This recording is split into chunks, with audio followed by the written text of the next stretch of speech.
Yeah, I mean, first of all, I'd just like to say, I mean, you feel awful for Andrew. I'm sure all of you guys do as well. Just a tremendous player, but even a better person and teammate. He does everything the right way. 100% participation in the summer. When he gets a break, he goes back and he's working with a personal trainer. So you're sick in your stomach for him as an individual and as a player. You know, you always just do your best to do the job, next man up mentality. But I'm truly just for Andrew, you just feel the worst for him. Coach, talk about Josh's progress with Ezeudu, where he's come from like the summer to now. Yeah, I mean, obviously I know the thought would be to be on one person, but you know, first as a group, I think these guys have all worked their butts off, have shown improvement. And again, I've talked about it in the past as far as the group wanting to be. You're not a finished product in September that you are in October and November. Your goal is trying to play your best football in November. So specifically to Josh, he's demonstrated a capacity to improve on his power, on his balance.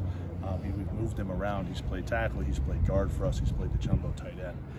And I think we kind of got a thing in our room about don't celebrate doing what's expected. Josh is now a third-year player. You kind of expect him to start to get into that wheelhouse of improving, and we would.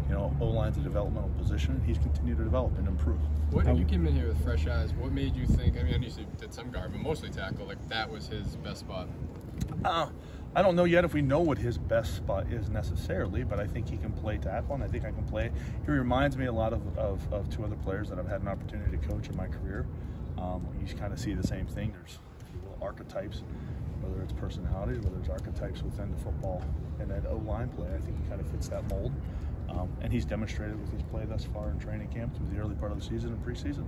How long does it Who are take those you to guys find that the best position? Sorry, who are those guys that just to quickly follow up that you mentioned the two players that he reminds you of? Oh, I'm sorry. Like the first one off the top of my head is Justin Huron. Well, okay, I've coached Justin, and then Brandon Parker would be another one. Okay. How long does it take you to find the best position for a guy that might not be that you said? I think you get utility players, and I think it probably takes a couple years, just to see them develop and see what they are. Going back to the thing we talked about in the past about you don't judge a player when they're young, you don't judge them when they're injured, so you don't get that opportunity to really know who they are. So time helps with that. Some guys you know right away, hey, this guy's going to be this. Other guys it might take a year or two, or an injury, or a position move, or later in their careers to make the switch. So. As a line coach, do you look to only replace one position when the guy's injured, or do you want your best five out there and you're willing to change two? Or? I think you do your best to make one move, but if the best move is to make multiple moves, then you make multiple moves. You plan for that eventuality starting in the spring, while you rotate guys. You guys talked about seeing different groupings in the spring. That's why you do it, because injuries occur. So you just make the best of it. But if you had your druthers, you'd like to make one move, but you're not locked into that position. I think your adage of trying to play your best five is the most important thing. Past 2 years when you guys had injuries in Vegas, you moved Jermaine from the right to left, on every game, but a couple of times. Mm-hmm. Yeah. Why is this situation different? Firstly, I'd like to say that I harbor some ill will towards you because you posed this question 2 weeks ago. I knew you were going to say put that. the moik on us, and here we are. So I want to put that on the record. I want to put that on the record. Everybody was here. Yeah, no, Jermaine is a really talented football player that I've had the pleasure to coach with for the last few years, and that talent includes his capacity to be able to play left tackle for us. So we'll see how the process goes. I'll defer back to what Dave had said earlier in the week, and we'll go out there on Sunday, and I'm certain somebody's going to be playing left tackle for us. Coach, will you see Evan Neal playing better? Right tackle, left tackle, what do you think is going to... I'm sorry? Evan Neal. Evan Neal. Evan's done a great job of getting himself back into the mix here, of getting himself healthy, getting himself in a position to contribute to the club. He has predominantly played at right tackle, but he played left tackle in college, and it's something that we've seen him do in the past. So we'll just kind of see how things go. Daboll left the door open for the first time the other day to giving him work in practice on the left. Have you guys done that yet? And I'm a firm believer in the more you can do, the more you can do. Jay Kubis has taken reps at all guards plus center.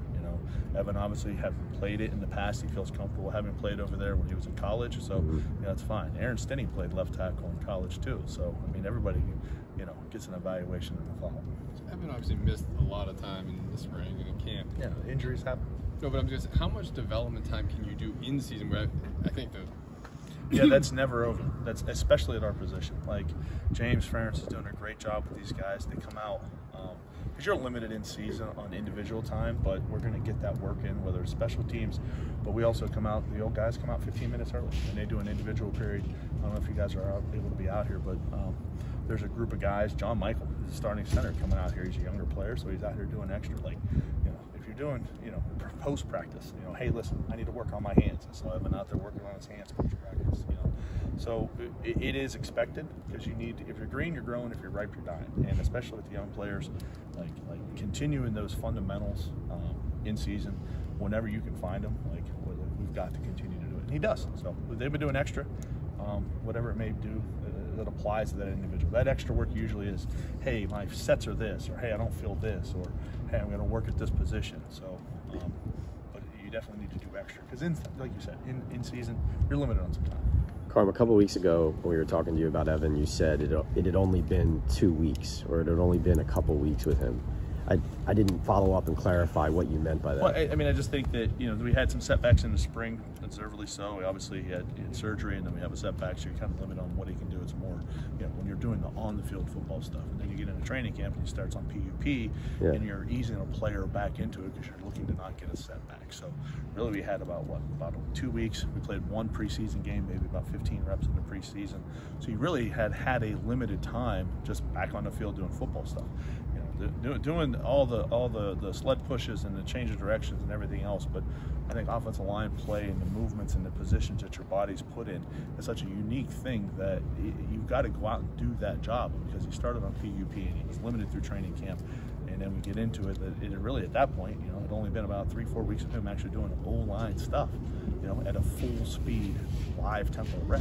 Like through the regular season, like since week 1, he's been practicing with the offense. Absolutely. Got it. Okay, but I mean, 3 weeks ago, we were 4 weeks into the season, so it was 2 weeks. Yeah, it was 2 weeks ago. Yeah. So I'm not great at math. That's me neither. Physically, how is he? Yeah, he's been tremendous. He's great. What did you like about the Seattle performance from your group, and then what do you feel like you need to clean up off of Cincinnati? Yeah, I mean, I'd say that's probably too far in the past. The guys are battling their butts off. They do a good job. And, you know, just got a great opponent this week in Philadelphia. Really talented front. Obviously, there's a rivalry there. I feel it. I'm excited to get an opportunity to play in it. It's one you've always known about since you were a kid, liking football. So to me, it's all about Philadelphia and this front. It's a really good front. Vic Fangio is a really good coordinator who's influenced a lot of defenses in this league, so it's another opportunity to go against him and their front and his scheme. So we're really just worried about the challenge at hand for this week. What does their front present? Pardon me? What challenge does their front present? Yeah, they're big and explosive, and he'll give you some different structures, some different front structures, just which will change up some of your angles or some of your matchups and your combinations. But I think it starts with their personnel. There's a lot of draft picks in there that are talented players that play it the right way. They're physical, so it's a good opportunity. Is this one of the better pass rushes you'll face this year, do you think? It's the NFL. Yeah. You got good rushes every week. Yeah, so, yeah. I mean, truly, to me, like it's you're holding on to your breath every week. So, thanks guys. Appreciate you. Thanks, Carm.